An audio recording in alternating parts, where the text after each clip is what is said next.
सुदामा जी महाराज अपनी पत्नी के बड़े आग्रह पर द्वारिका गए। कथाएं सबको पता है। द्वारिका जाकर के श्री सुदामा जी महाराज बड़े दीनता में द्वारपालों से कहते हैं कि भैया हम सुदामा हैं, कृष्ण के बचपन के सखा हैं, और हमारा मिलने का बात करने की ऐसी कोई योजना नहीं है। समय हो तो करेंगे, नहीं तो हमको कहीं खिड़की से दर्शन करा दो।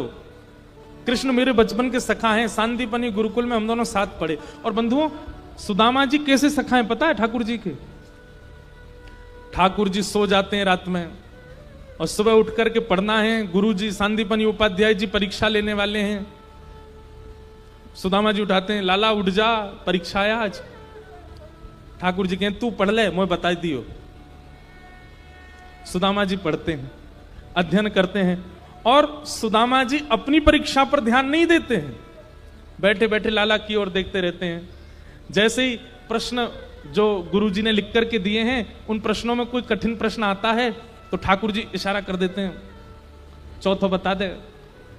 तो फिर सुदामा जी, अब इससे कोई इन्फ्लुएंस मत हो जाना, ठाकुर जी भी तो चीटिंग करते थे। ये ठाकुर जी को कोई ज्ञान की आवश्यकता, वो ज्ञान के भंडार है, वो तो लीला कर रहे हैं सुदामा जी के साथ। सुदामा जी ऐसे सखा हैं ठाकुर जी के, घनिष्ठतम। जितने दिन ठाकुर जी सांदीपनी विद्यालय में रहे, एक भी दिन ठाकुर जी ने अपनी थाली में भोजन नहीं किया। सुदामा जी की में करते हैं, और सुदामा जी से कहते हैं, देख मैं अभी अभी व्रत छोड़ के आया हूं सुदामा। बोले तो मोय अपने हाथ ते पानो ना आवे, यशोदा मैया अपने हाथ ते पवावे। अब यहां मैया तो है ना, तू पवा दे। तो सुदामा जी पवाते हैं ठाकुर जी को, सुदामा जी खिलाते। ऐसे सखा हैं सुदामा जी। अब कई बातें ऐसी हैं, वो मंच से बोलने में अलग अलग ढंग में ले जाते हैं, पर इतनी घनिष्ठता है ठाकुर जी और सुदामा जी की कि सुदामा जी और ठाकुर जी जब वस्त्र धुलते हैं अपने, तो ठाकुर जी धुलने बैठते हैं, गुरु जी देखते हैं, क्योंकि बच्चे सब गुरुकुल में तो सब करते हैं बच्चे, तो गुरु जी ध्यान भी रखते हैं सब करें अपने आप। ठाकुर जी अपने वस्त्र लेके आते हैं धोने। गुरु जी जैसे आगे जाते हैं तो ठाकुर जी के वस्त्र भी सुदामा जी धो देते। तू बैठ जा लाला, तू मत कर, मैं धो दूंगा। और बढ़िया धो देते हैं। कभी कभी सुदामा जी के निजी अंग वस्त्र जो हर कोई नहीं पहनता, ठाकुर जी पहन के भाग जाते हैं। सुदामा जी कहते हैं, लाला जी अच्छी बात ना है, वो निजी वस्त्र है, वो भीतर को वस्त्र है, वो तो सबको धारण ना करना चाहिए। ठाकुर जी, अरे तू तो मेरा सखा है, तो हम दोनों तो पहन सके। ऐसे सखा है सुदामा जी। ऐसे सखा श्री सुदामा जी महाराज, और द्वार पर आकर के एक बार भी किसी को ये नहीं बोल रहे हैं कि मैं इतना घनिष्ठ हूं। मेरी कहीं दीन दशा देख करके कोई कृष्ण पर प्रश्न ना उठा ले कि इतने घनिष्ठ सखाओ तो तुम्हारी ये स्थिति क्यों है। कहीं मेरी अवस्था, मेरे वस्त्रों को देख करके मुझ पर तो दया आएगी, लेकिन एक प्रश्न भी तो उठेगा, इतने घनिष्ठ हो श्री कृष्ण के और तुम्हारे ऊपर ये इतनी दया भी नहीं करी ठाकुर जी ने।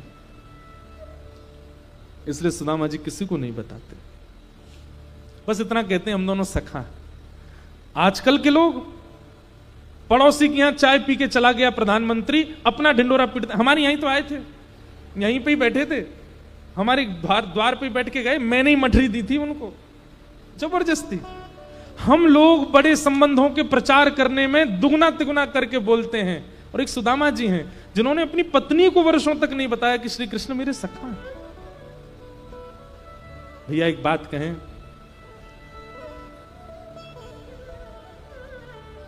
जहां पवित्र संबंध होता है ना, उसका ढिंडोरा नहीं पीटना पड़ता, उसका बहुत प्रचार नहीं करना पड़ता।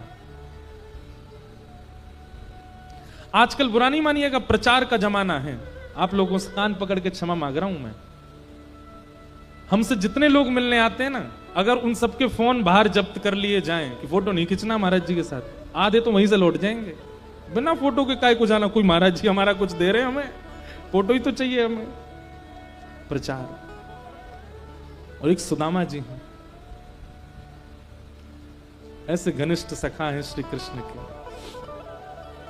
लेकिन किसी से इसलिए नहीं कहते हैं क्योंकि कहीं कोई ये ना सोच ले कि इन पर कृपा नहीं की श्री कृष्ण ने। द्वारपालों से जाकर के कहते हैं,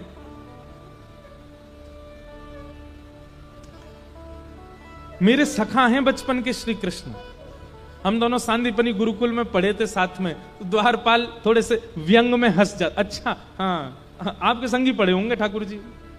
सुदामा जी बोले हाँ हम संगी पढ़े थे, मैं मिलने नहीं आया हूं, मैं उनसे कोई बैठ के मुझे वार्ता नहीं करनी है, कोई उनके साथ भोजन प्रसाद कुछ देना लेना भी नहीं है, हो जाए तो आप करा देना, नहीं तो कोई खिड़की हो जहां से वो मुझे दिख जाए, मैं देख करके वापस चला जाऊंगा। कहीं कहीं कहते हैं द्वारपालों ने धक्का दे दिया, द्वारपालों ने भगा दिया, ऐसा नहीं हुआ। भगवान के द्वारपाल हैं, वो ऐसा नहीं कर सकते। द्वारपालों ने सुदामा जी को बैठाया, पर द्वारपालों को यह विश्वास नहीं था कि ये ठाकुर जी का सखा है। द्वारपाल बोले आप बैठिए, हम देखते हैं कुछ योजना। द्वारपाल भीतर गए, ठाकुर जी प्रसाद पा रहे थे, तो सुदामा जी के सहित कई नगरों के राजा भी आए हुए हैं। द्वारपालों ने जाकर के कहा फलाने देश के राजा आए हैं। भगवान बोले अभी बैठाओ, वहां के राजा आए, उनको कहो 2 दिन रुकें, वहां के राजा आए, ऐसे करके सब बता रहे थे, वहां के महंत आए, वहां के पुरोहित आए, आदि आदि सबका बताते हुए ठाकुर जी हम भूल गए बताना, एक ब्राह्मण और आया है। अच्छा कौन है? अपने आप को आपको आपके बचपन का सखा बता रहे हैं, ऐसा कह रहे हैं कि आपके संग विद्यालय में पढ़े संदीपनी गुरुकुल में। लेकिन ठाकुर जी तन की स्थिति तो बहुत दयनीय है उनकी, उनके वस्त्र ना जाने कितनी जगह से तो रफू हुए और तन पे हड्डी इतनी है कि उंगलियों पर गिन लिया जाए। बीच बीच में प्रशंसा भी करते हैं, लेकिन इन सब के बावजूद भी ललाट पर तेज तो बहुत है उस ब्राह्मण के, ऐसा लगता है कि त्रिकाल संध्या करता होगा। बहुत दूर से चल के आया, पैरों में छाले पड़ गए हैं और कह रहे हैं कि हमें मिलने का ऐसा कोई मन नहीं है, ठाकुर जी अगर अवकाश देंगे तो मिलेंगे, नहीं तो कहीं खिड़की से आपको देख करके जाने को राजी हैं। उन्होंने अपना नाम सुदामा बताया। सुदामा नाम सुनते ही ठाकुर जी स्तब्ध हो गए और ठाकुर जी को वो बात चुभ गई कि पहले राजाओं का परिचय दिया गया, पहले सबके बारे में बताया गया, सबके इतना महिमा मंडन किया गया, और श्री सुदामा जी का नाम अंत में वो भी भूल गया था, याद आई तो बताने लगा, इस प्रकार से परिचय दे रहा है। ये क्या जानता है कि सुदामा मेरे लिए कौन है? भगवान बोले सुदामा आया द्वार पर। जी भगवान, और तुम उनको वहीं छोड़ के आ गए हो? प्रभु आप प्रसाद पा रहे थे, इतना तो ठाकुर जी ने सुना ही नहीं है। थाली सामने रखी है, साक्षात लक्ष्मी पराम्बा जगदम्बा रुक्मणी सामने भोजन हाथ में रोटी परोसने को खड़ी हैं, सब बड़े बड़े ऋषि महा सब वेद ध्वनि कर रहे हैं, ठाकुर जी प्रसाद पा रहे हैं, और बीच प्रसाद में ठाकुर जी अपनी चौकी से कूद पड़े। चाहते तो दंड देते, विलंब चाहते तो दंड देते, समझाते, बात करते, लेकिन ठाकुर जी को इतना सब्र कहां? सुदामा बाहर खड़ा है, नेत्रों से अश्रुधार गिर रहे हैं, दौड़ रहे हैं ठाकुर जी। मुकुट कहीं गिरा, जैसे कोई बेसुध हो जाता हो, जैसे किसी को अपने तन की सुध ना रहती हो, इस अवस्था में ठाकुर जी आ गए, दौड़ पड़े द्वार पर, मेरा मित्र सुदामा आया है, मेरा सखा आया है। आज वर्षों बाद सुदामा को देखने जा रहे हैं। 7 देहरियां हैं ठाकुर जी के भवन में, हर देहरी पर बड़े बड़े राजा, बड़े बड़े सैनिक, बड़े बड़े गाजे बाजे बजाने वाले खड़े रहते हैं ठाकुर जी के स्वागत सम्मान में। हाँ, सब ठाकुर जी को देख रहे हैं और ठाकुर जी की इस आतुरता को देख सब पीछे दौड़ रहे हैं। ऐसा कौन आ गया जिसके लिए ठाकुर जी दौड़े चले जा रहे हैं? मुख्य द्वार पर पतले दुबले से सुदामा जी कोने में खड़े हैं। ठाकुर जी को दौड़ता आके देख 2-3 लोगों ने तो कोहनी मार के सुदामा जी को पीछे कर दिया, पीछे हटो ठाकुर जी आ रहे हैं। और सुदामा जी दौड़े दौड़े आए और मुख्य द्वार पर आकर के मानो जैसे आर्तनाद में, करुण पुकार में ठाकुर जी पुकार, मेरा सुदामा कहां है? उस भरी सभा में भीड़ लगी थी द्वार पर, तभी ठाकुर जी देखते हैं कोने में सुदामा जी के सजल नेत्र खड़े। ठाकुर जी ने अंक से भर लिया, मेरे सुदामा आ गए हो, मेरो सुदामा आ गए हो, मेरो सखा आ गए हो। बार बार सुदामा जी के मुखमंडल को देखते हैं, फिर से अपने हृदय से लगा लेते हैं, फिर उनके मुख को देखते हैं, फिर हृदय से लगाते हैं। और सुदामा जी को संकोच हो रहा है, ठाकुर जी के स्पर्श के सुख से वो आनंदित हो रहे हैं, पर इतनी सभा देख के वो संकोच कर रहे हैं कि लाला इतना प्रेम प्रकट मत करे, नहीं तो पे सबरे प्रश्न उठावेंगे। इतना इतना प्रिय सखा और ये दशा में।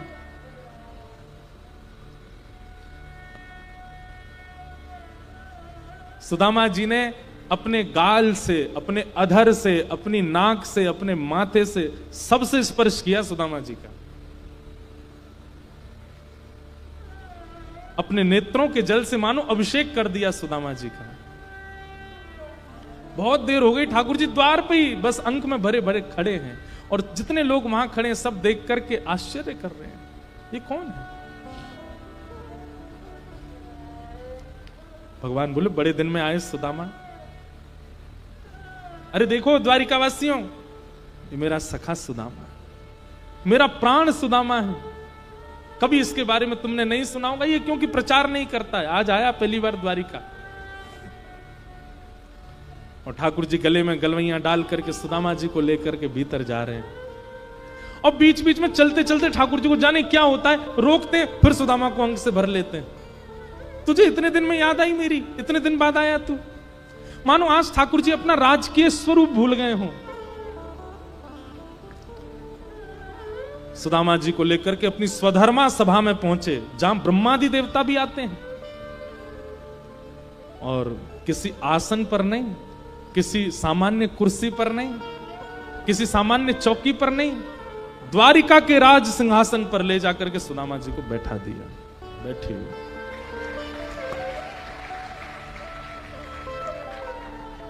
सुदामा जी बोले, लाला मैं यहाँ को अधिकारी ना हूं।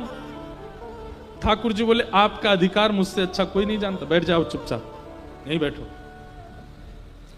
और रुक्मणी जी को इशारा किया, देख क्या रही, जल्दी पात्र लाओ, चरण धोने सुदामा जी के। ठाकुर सुदामा जी बोले, लाला ये सब मत करें, वो बहुत संकोच है। और भीड़ लग गई है वहां पर, और सब आश्चर्य में देख रहे हैं, ऐसा क्या है इस पतले दुबले ब्राह्मण में जिसके लिए ठाकुर जी ये सब कर रहे हैं। सुदामा जी के चरणों को एक परात में पधरा, सुदामा जी रो रहे हैं कि जगन्नाथ साक्षात मेरे चरण में बैठे हैं। देख सुदामा की दीन दशा,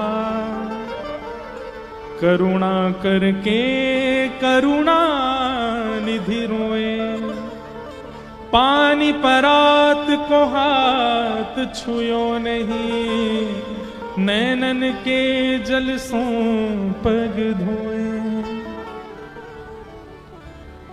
सुदामा जी के नेत्रों से अश्रुजल प्रवाहित होने लगा,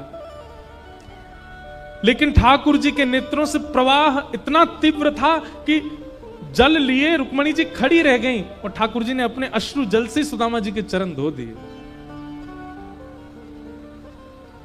चरणों की स्थिति देख करके ठाकुर जी इतनी पीड़ा में आ गए, अपने शीश से सुदामा जी के चरण लगाए, और जितना जल एकत्रित हुआ उसको एक पात्र में भर करके ठाकुर जी ने 3 घूंट तो ठाकुर जी ने धारण किए। सुदामा जी रोकने, लाला जी सब मत करे, मैंने पाम भी ना धोए, मैं कितनों दूर से चल के आया हूं। अरे लाला मामे देख रक्त निकल रहा है, मेरी एड़ी फट गई है, ये सब मत करे लाला। ठाकुर जी कह रहे, चुपचाप बैठे रहो, कुछ मत बोलो। ठाकुर जी उसको पान कर रहे हैं। रुक्मणी आदि सब पटरानियों को भगवान ने इशारा किया, सब अंजलि फैला के बैठो, और सबको ठाकुर जी देकर के आए, पान करो। अपने महामंत्री को आज्ञा कर दी, ये बचा हुआ जितना जल है इसको पूरी द्वारिका में छिड़काव करवा, एक कोना भी रहना नहीं चाहिए, मेरी द्वारिका आज पवित्र हो जाएगी सुदामा जी के चरण दल से।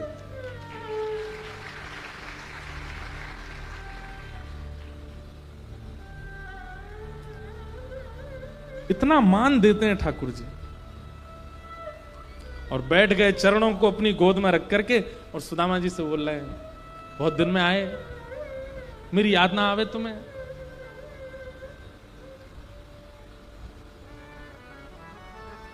सुदामा जी आपको ब्याह है गो?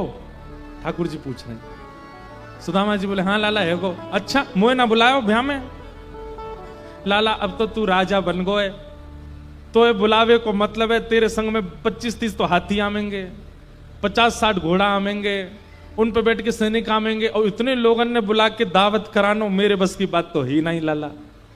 हमारे ब्याह में तो हम दुल्हा दुल्हन ही भूखे रह गए, भोजन की व्यवस्था ही नहीं, ऐसा तो ब्याह है तो कैसे बुला तो लाला? तू बता तेरो ब्याह है गो? ठाकुर जी बोले, कोई और बात करते। नहीं नहीं लाला बता, तेरो ब्याह ना भयो? अरे जे फिर पास में मंत्री खड़े थे, उनसे बोले विद्यालय में मोतियों के, तो देखियो सुदामा इतने ब्याह करूंगो कि मेरे नगर में मेरी बहू रहेंगी और कोई ना रहेगो, इतने ब्याह करूंगो। मंत्री आदि बोले तो कर भी लिए हैं इन्होंने। सुदामा भी बोले लाला तेरो ब्याह है को? बोले हाँ है को। कहाँ है भाभी, कहाँ है भाभी? थे तो मिलवाने। ठाकुर जी बोले भाभी से मिलोगे? बोले हाँ नहीं मिलवा दे। कहाँ है भाभी? इतनी सारी लुगाई खड़ी है, इनमें तो कौन सी है? बोले बैठो अभी बुलाते हैं। ठाकुर जी ने इशारा किया, आओ सब लाइन से प्रणाम करो। मैं रुक्मणी प्रणाम। अच्छा भाभी जी जय, देवी चर सौभाग्यवती रहो। मैं जामवती प्रणाम, देवी चर सौभाग्यवती। मैं सत्यभामा प्रणाम, मैं कालिंदी प्रणाम, चर सौभाग्यवती रहो। मैं मित्रविंदा, मैं लक्ष्मणा, मैं भद्रा। सब प्रणाम करते करते 500 प्रणाम कर गई सुदामा जी को। सुदामा जी धीमे धीमे ऐसे हो गए। लाला लेके तकिया धर दे यहाँ पे नीचे, हाथ धार को मेरो। ठाकुर जी हाथ के नीचे कोनी के नीचे हाथ लगा खड़े हैं, लोग करो प्रणाम दो। जब 1000 प्रणाम कर गई सुदामा जी बोले लाला पत्रो दुबरो शरीर में तो पधार जाऊंगो। अच्छा एक बात बता, ये सब अपनी है? ठाकुर जी बोले अपनी है। कितनी और हैं? भगवान बोले 1000 चली गई, अभी 15,108 और हैं। सुदामा बोले लाला तेने इतने ब्याह किए? भैया लाला देख, मैं तो पत्र दुबरो ब्राह्मण हार जाऊंगो, मेरे तो शरीर में ताकत ही ना है। एक काम कर, पत्नी 16,108 हैं, पति तो तू ही अकेला है। बोला पति मैं हूं, तू प्रणाम कर, मैं तो आशीर्वाद दूं, आजा। और जैसे ही ठाकुर जी ने दंडवत प्रणाम किया है, आकाश में देवताओं के नेत्र सजल हो गए। साक्षात जगन्नाथ जगद्दिहंता जगदाधार सुदामा जी के चरणों में दंडवत प्रणाम कर रहे हैं और ठाकुर जी को आशीष दे रहे हैं। संपूर्ण द्वारिका नगरी के नेत्र सजल हो गए इस प्रेम मिलन को देख करके। सुदामा जी ने उठा करके हृदय से लगाया। ऐसा प्रेमत्व है श्री सुदामा जी का और ठाकुर जी का।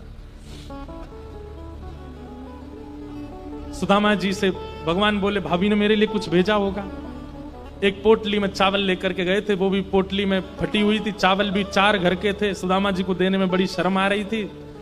सुदामा जी अभिमानी नहीं, अभिमान करेंगे किस बात का, और होना भी नहीं चाहिए, लेकिन स्वाभिमानी है सुदामा जी।